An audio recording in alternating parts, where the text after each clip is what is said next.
friends, teachers, administration, and school committee. Welcome to the commencement ceremony for the class of 2012. Thank you for coming out today, and thank you for all your support throughout the years so that we can proudly stand on this stage today. To the members of the class of 2012, congratulations. Today is for each and every one of you. Like today, some of us may have brothers and sisters that were inspirational or that we relied on. All of us can think of one person that we want to thank. As we move to adulthood, we can be that person, that role model to someone else. Just remember to be the best that you can be. It's your road and yours alone. Others may walk it with you, but no one can walk it for you.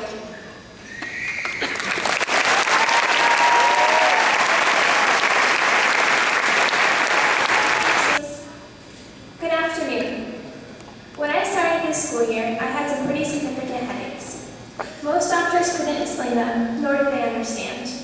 As you might agree, it is pretty stressful to be a medical mystery. I have missed over 35 days of school, which forced me to miss many student council meetings. It would have been pretty easy to just give up and to say that I do not want to make up the word that I had missed. But my sister had drilled Winston Churchill's words into my head. Never, never, never give up. It has been a true honor spending the past 4 years with you all. In the words of Christopher Robin, promise me you'll always remember, you're braver than you believe, stronger than you seem, and smarter than you think. Congratulations.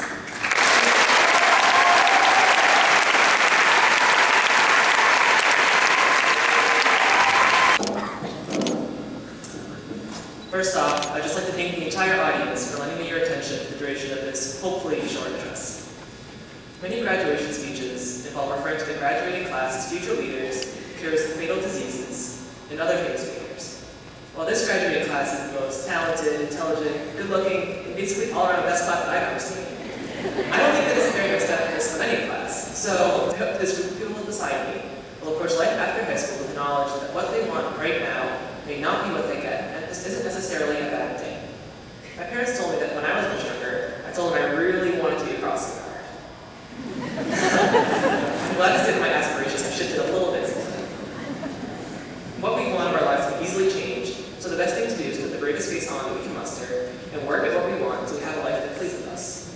As the writer Douglas Adams put it, I seldom end up where I want to go, but I almost always end up where I need to be. My final set of thanks is directed towards the families of today's graduates. You are responsible in part for our success, certainly. If your families are anything like mine, they willingly endure you at your worst and are there to celebrate with you when you're at your best. Even if we don't always see eye to eye, you still put up with and support us, and we recognize that that can be a Herculean task in itself. So, for your constant presence in our lives, we thank you. I'd like to thank my audience one last time for bearing with me here for the past few minutes. Also, congratulations once more to the class of 2012. I'm proud to say I was part of this memorable group of people, to say the least. Thank you.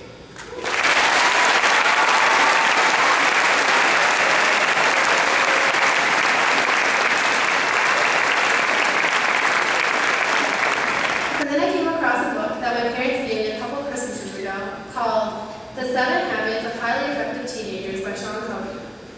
I must confess, I've never opened the book up before. I randomly turned to page 7, which contains a list of habits. Number 2 caught my attention. It read, Habit 2, begin with no end in mind.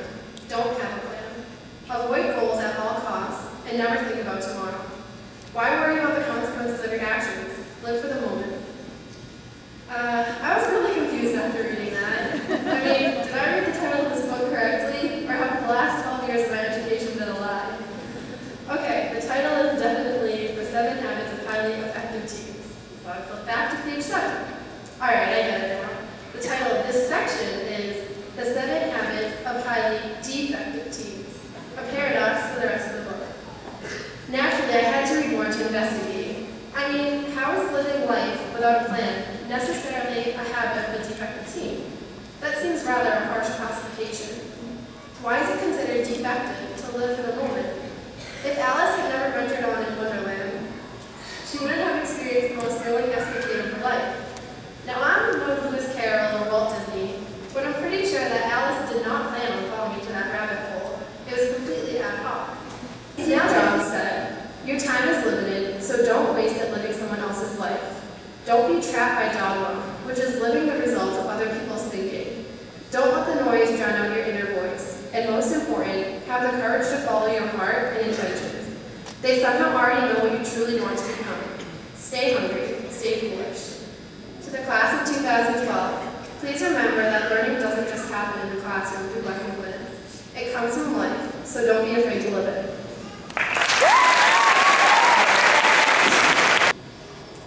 This past April, I had the opportunity, unique opportunity, and privilege to travel with the Foreign Language Club to Europe, as Mrs. Branche mentioned a little earlier. On the flight home, I watched the movie, We Bought a Zoo. As some of you may know, the movie stars Matt Damon as a widower who decides to take his children out of the city, and he buys a country home that's also an operating zoo. The movie, I later learned, was based on a true story, the memoir of Benjamin Mee, who, as you can guess, buys a zoo. While I'm fairly certain that this will never be a Hollywood classic, as I watched the movie, I found it was less about renovating a zoo and more about courage, a story about courage, about moving forward in life despite the adversity that can often come our way. The one line that struck me, and I believe speaks to all of our graduates as they're about to embark on the next adventure, is from Benjamin Mee, as he states, and I quote, "You know, sometimes all you need is 20 seconds of insane courage.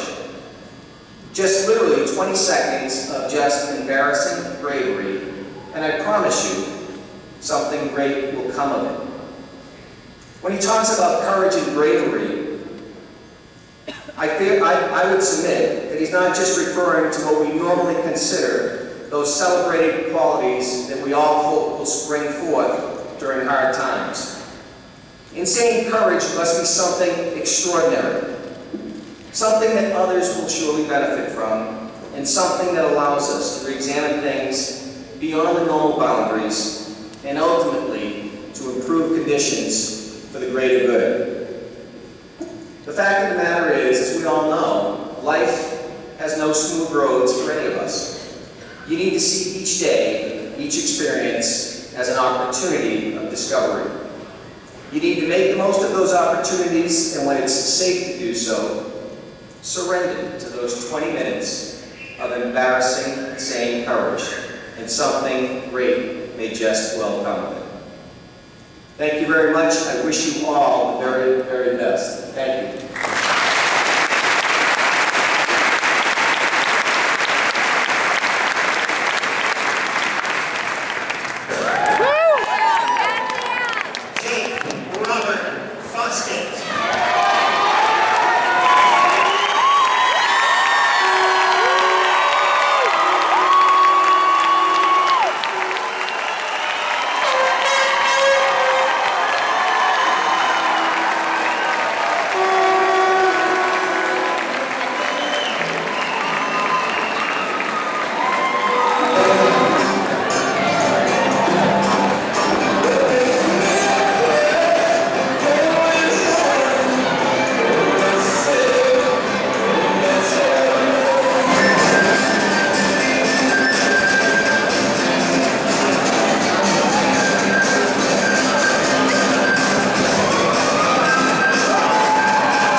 very much.